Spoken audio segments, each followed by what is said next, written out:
Welcome back, guys. So it's another day.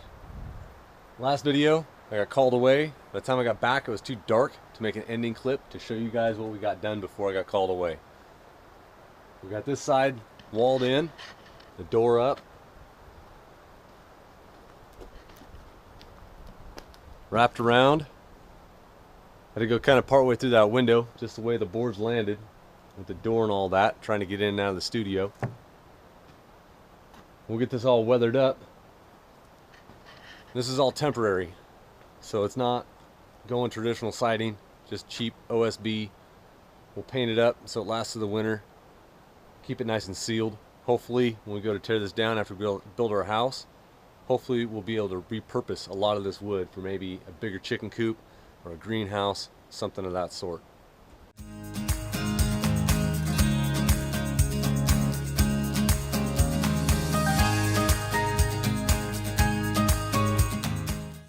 Here's the other side. I've got the OSB up. It was threatening to rain earlier this morning, so I didn't bring my GoPro out. It's the only thing I have to videotape all this, and I don't want to have it get hurt by the rain, so I did that without the video camera rolling. But we've got the door put up, and I think the next step is putting some of the flashing up and getting the chimney for the wood-burning stove put through before we put the roofing on. I think it'll be easier that way. So hang out for a minute, get this door put up. Watch that first step, it's a doozy.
So all doors and windows are supposed to be shimmed, or they tell you to shim them.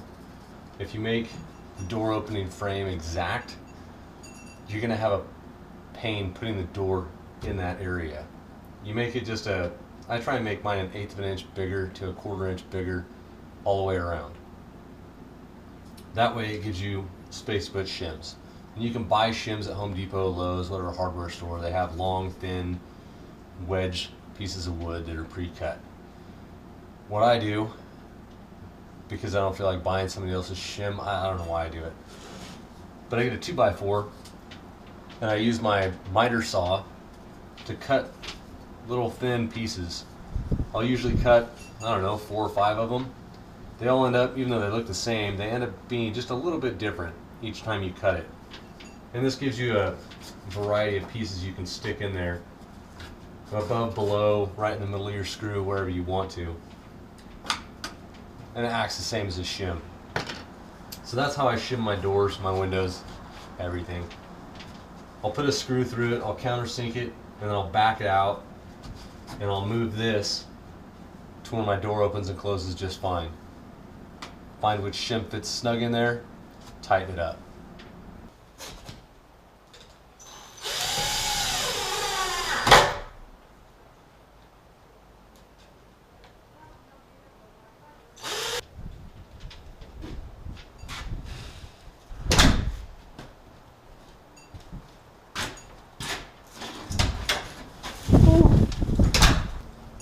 So the door's up, that means all the walls are done, the doors are in.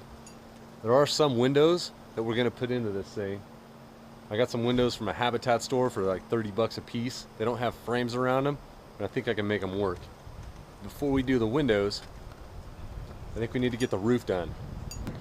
So up here on top, trying to figure out the roofing situation. The corrugated metal roof sits pretty nice up here. I've got two pieces laid out. And I've got the edge wrapped over, so it's like a piece of flashing there. Rain, snow, it won't soak into these pieces of OSB. It's got the edge protected that way. The things I've got to worry about, or the concerns, are the vents to the RV. That big square thing right there is a vent of some sort. The round things are vents. That one's, I believe, a vent to the gray water tank. The other one over there is a vent to the black water tank. The black water tank we don't have to worry about because there's nothing in there. That's empty. The gray water tank, we need to keep that vent open. The square vents are the little skylight vents that we can cover up to keep them more insulated. But I don't know how I'm going to seal this roof across there. I haven't figured that out yet. And I think I'm going to play it by ear, kind of as I go. Try and keep the vents out in the open and try and keep everything flowing that way as much as possible so there's no dip for anything to collect in. If you're not a subscriber already, hit that subscribe button. Hit the bell for notifications. Smash that like button to help this video get out there, help our channel get seen. More importantly, go make something.